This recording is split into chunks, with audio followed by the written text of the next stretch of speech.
Hello and welcome to today's video. Today I'm looking at this ink. Now this isn't so much of a review as I just wanted to show it off and show it's an interesting ink. So this is Robert Oster Black is Black, just on regular cardstock there. Now Robert Oster originally came out with a black and then changed that to Grün Schwarz, green black, and there is a definite greenness to that ink. And so he came out with Black is Black, which is much more black, much darker. You can see there it's more grey than green. So what I want to do is I want to show this on a couple of different kinds of paper, because my question is Black is Black black? Let's have a look. Starting straight up, we've got it here on Tomoe River paper. Had it in a TWSBI Eco Broad just to show it off. This is a Bond Travel Gear notebook. It's not made anymore, but it is 68 gram Tomoe River paper. Okay, is it black? Now, find this black interesting. The feel on the page is really lovely. It's smooth and wet. You can see there by the the little smear I did there that it hasn't sort of left like. It's sort of just shaded on the page where you pushed it across. It is wet. It sits on the surface. It's got a lovely sort of lightness and liquid nature to the ink. Funny thing to say about a liquid, but you sort of will know what I mean. If you've used inks that are lovely and wet, that sort of they have a particular kind of feel. It's very hard to explain. Shading shows a lot of grey and even hits of like purples and brown, and there is a little bit of sheen, which if you look at the little swatch I did here, you can see some sort of gold and red sheen, and there is some water resistance. So that was just a thing I did. I put some water on there, dabbed it up. It did hold fairly well. On the chromatography here, I've compared two inks.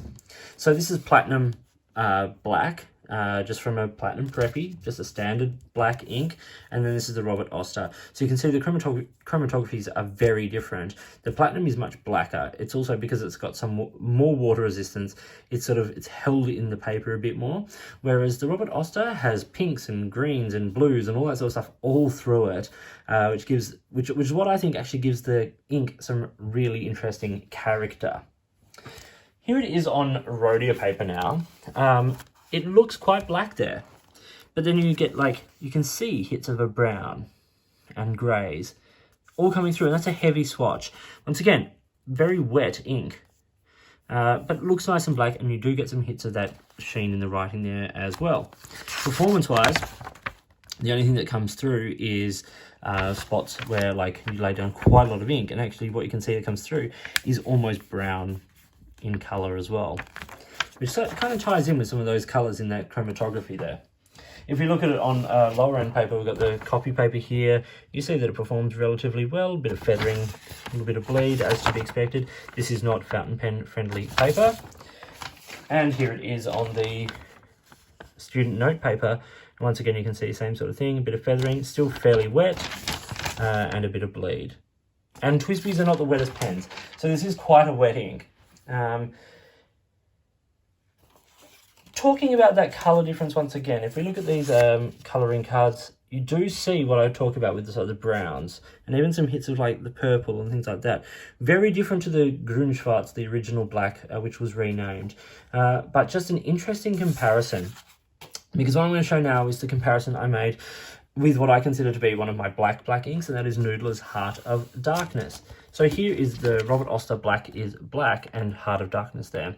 Heart of Darkness is a very dense black. It's bulletproof, it's permanent, all that sort of stuff. It doesn't shade anywhere near as much. And of course with the Robert Oster, we see those, once again, browns and little hits of purples and things like that coming through, which is really interesting.